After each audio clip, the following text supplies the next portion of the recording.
Should Christians direct imprecatory prayers toward Donald Trump? In light of what appears to be an outright attack on our nation's democracy and the well-being of its most vulnerable members, like children, the elderly, and even veterans, I've been thinking about imprecatory prayers. These are prayers found primarily in the book of Psalms, where we call on God's judgment upon our enemies or those perceived to be the enemies of God. Imprecatory prayers are unreserved expressions of anger, sadness, and a deep desire for justice. Think Psalms 58 and 137, where the psalmist speaks freely and directly to God, laying bare their emotions. But these prayers come with guidelines. According to the Bible, imprecatory prayers should be aligned with God's character and holiness, not our personal vendettas. Every day I see headlines about the thoughtless, destructive, greedy, and hypocritical actions of the current Republican administration. It deeply grieves me. Trump, Musk, and their associates seem to be dismantling the integrity of the nation's government and endangering the well-being of its people. Now, this isn't the first time imprecatory prayers have stirred debate. Back when Obama was in the White House, some Christians felt his leadership was harming the nation and prayed for his death.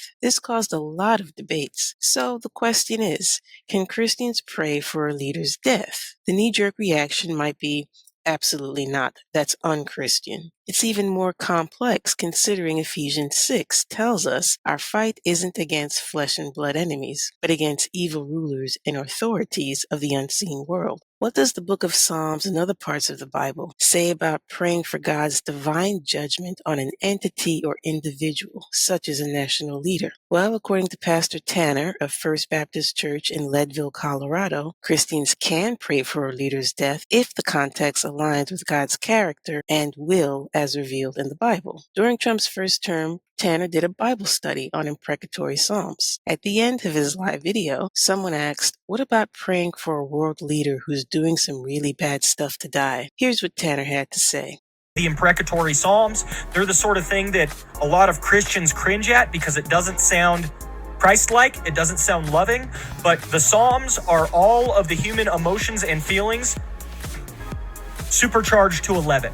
And they're demonstrating us the fact that when you come to God in prayer, you can lay everything at his feet. All of the ways in which you're feeling.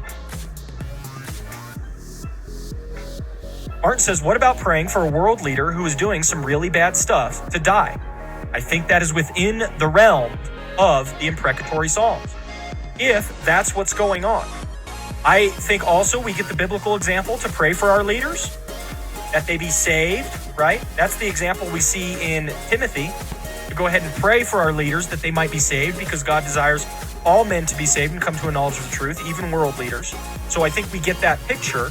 So I would always caveat an imprecatory psalm with, God, please save them if you will, but nevertheless, if you don't, please kill them, get them out of the way. Whatever way you see fit, God, look how damaging they are. Please get rid of them, right? I think that's perfectly appropriate.